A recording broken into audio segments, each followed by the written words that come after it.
We live in interesting times. Today's stories. Erdogan wants an Istanbul trial over what he says as a planned Khashoggi murder. In Liberia, more than me students protest school closure.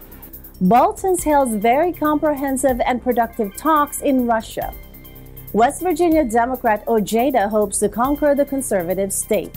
Plus, unlimited sweetness inside and out at this year's dessert goals in New York City. Hello everyone, I am Sarah Nachman bringing you stories from around the globe. And this is Eagle News of Washington, D.C.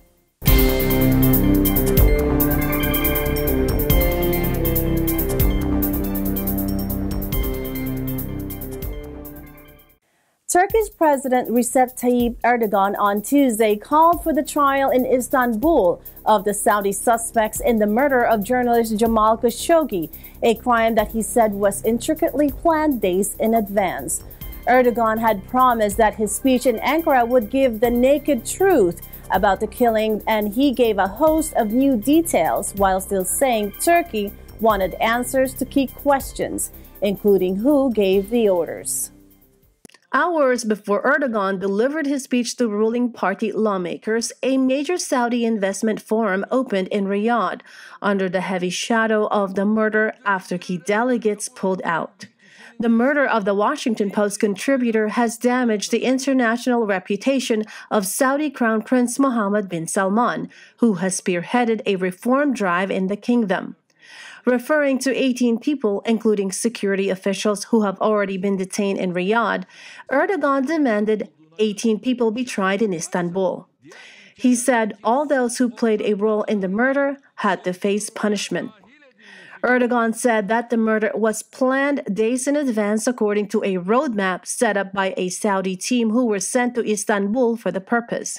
He said the surveillance system at the Saudi consulate in Istanbul was deactivated on purpose.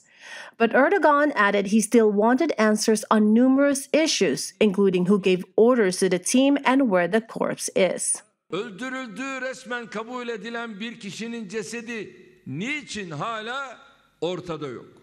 Siyasi cinayet olduğuna göre şayet varsa diğer ülkelerdeki suç ortaklarının da soruşturmaya dahil edilmesi gerekiyor. Erdogan did not mention Prince Mohammed by name in the speech, but said he was confident of the full cooperation of his father, Saudi King Salman, in the probe. In Liberia's capital of Monrovia, parents and students from the More Than Me Academy staged a protest in front of the offices of the president. The protesters assembled to counter the numerous calls for the closure of school following the ProPublica documentary on the systematic rape of girls attending the school by the co-founder of the charity that set up the school. He protect the children. She put trust in him.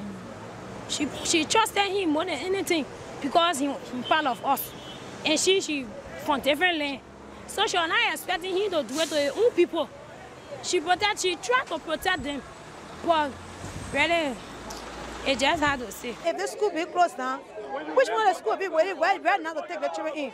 Because of the stigma and all their own thing. Which one of the school be ready right now to take the children in? There is no other school ready right now. So the masses are just coming over here to say things what they're not supposed to say. So now when the parents decide to come on the street to advocate for our children right and our children education. I'm here to tell you on behalf of the young people that we have not reached any decision for them to be put out of school. Our advice to you is for them to go back to school, run your daily activities until we get to a logical conclusion. But no school is going to be closed right now. When the government reaches a certain stage in the investigation where other determination is made, we will inform the public. Liberian Vice President Jewel Taylor on Tuesday lent her voice to demands for a probe into a U.S. educational charity after girls were raped at a school supposed to save them from a life of sexual exploitation. Last week, the charity More Than Me admitted to major failings and deeply apologized after the scale of the abuse came to light. Taylor said, quote, "I vehemently denounce this act of exploiting our young girls and putting an organization's interests before the lives of our children. I will never condone this act from anyone, be it foreign or domestic. Please allow us to do due diligence. Last week, the U.S. investigative site ProPublica described how girls were systematically raped at a More Than Me academy in Liberia's capital, Monrovia. The charity had founded the school specifically to empower and educate local girls to save them from prostitution and sexual coercion.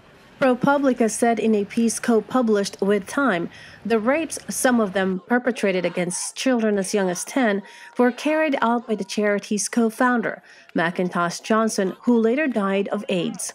The assault took place at a school at West Point, a notorious slum in Monrovia. It opened in 2013 to a blaze of publicity, becoming the first of 18 schools that More Than Me opened in the impoverished West African state. ProPublica described Johnson as a charming hustler who insinuated himself with Katie Mailer, who created the charity. She eventually raised more than $8 million in funding, nearly $600,000 of which came from the U.S. government, and gained the support of Liberia's then president and Nobel Peace Laureate Ellen Johnson Sirleaf. Coming up, Bolton held very comprehensive and productive talks in Russia. West Virginia Democrat Ojeda hopes to conquer the conservative state. Eagle News, Washington, D.C. will be back in a moment.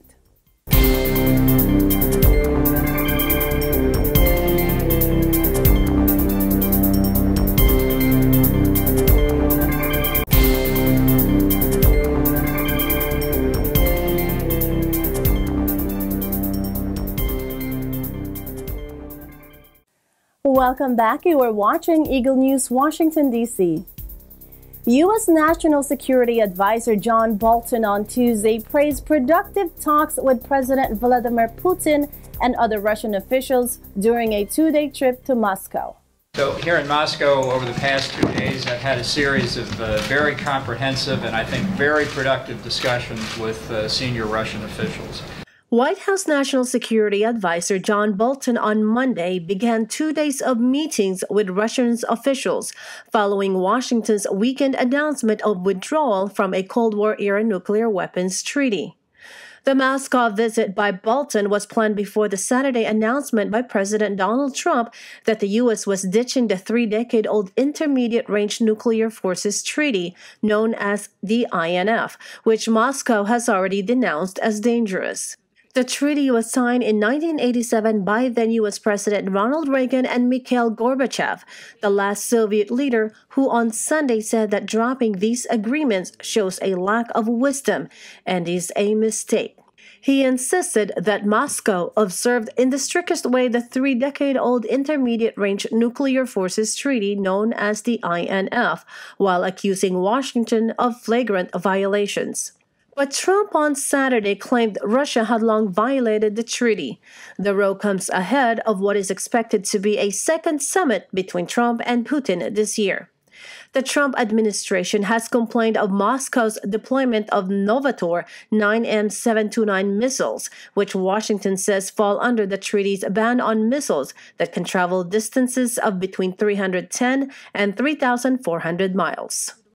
Part G.I. Joe, part steadfast advocate for West Virginia's working poor, Richard Ojeda is pursuing the near impossible, flipping one of America's most conservative congressional districts and reclaiming corners of Trump country for Democrats.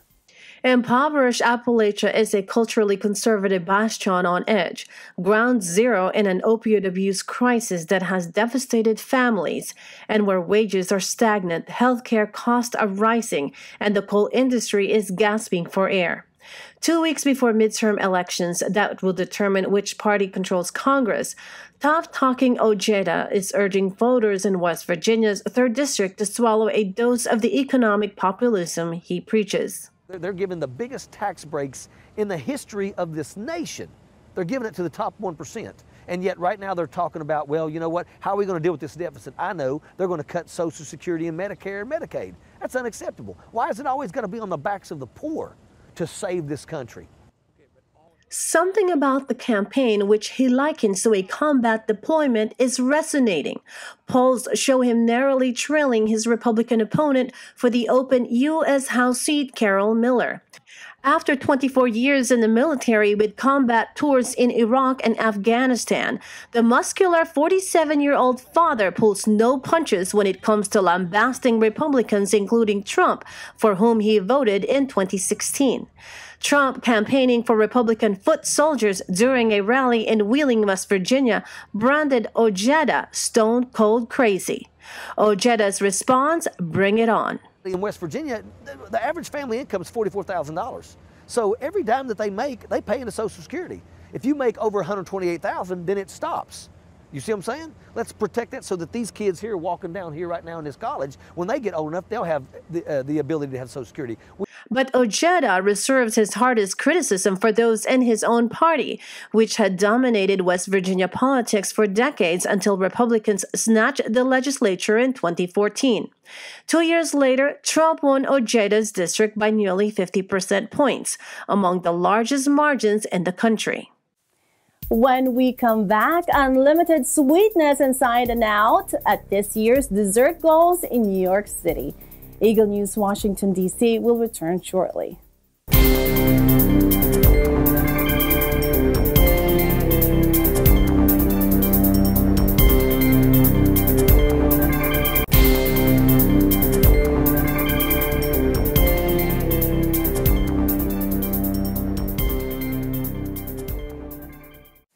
This is Eagle News Washington, D.C. I am Sarah Nackman. There's definitely unlimited sweetness inside and out at this year's Dessert Goals New York City. Our junior correspondents Jordan and JC Colinton speak to Dessert Goals vendors and discover their specialties and what motivates them to reach their goals. Take a look. I'm JC. I'm Jordan Colinton from New York. Our parents always told us to set goals. And not just set goals, but achieve them. And because we're good girls who always listen to our parents, we're here at Dessert Goals. Dessert Goals showcases some of the best desserts in New York City. And this time, it's celebrating its 5th run of sweet, colorful, and delicious desserts. Our mom always says to set high goals and always try to surpass it. So, Jordan, what goals do you want to set today? How many desserts do you think we can try? Well, she did say to set high goals, so let's try it all.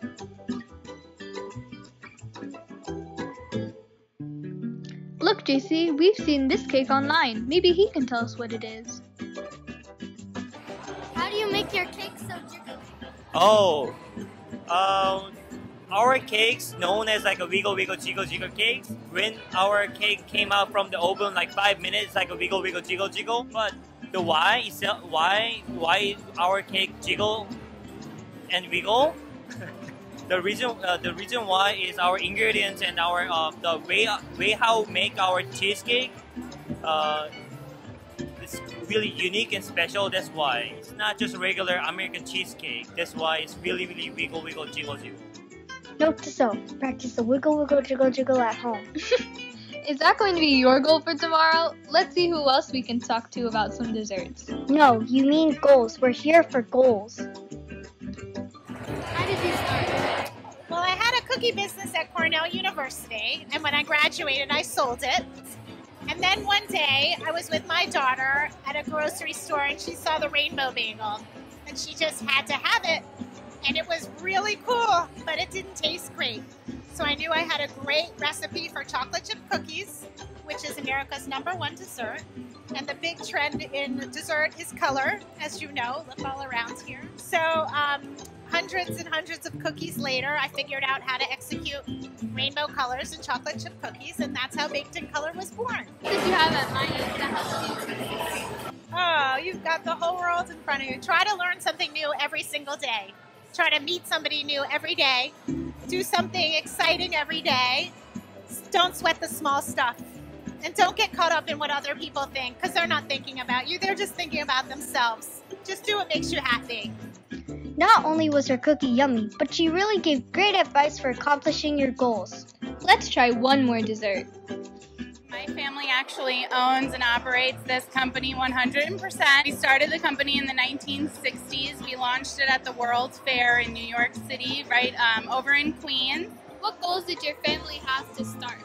So I think to start, they really just wanted to get an Italian ice that we wanted to get to reach all customers. So it's minimal cost and it has great flavor. It's all natural. We get to reach all different sorts of customers with a really great, affordable product. Are you just in New York or all around the world?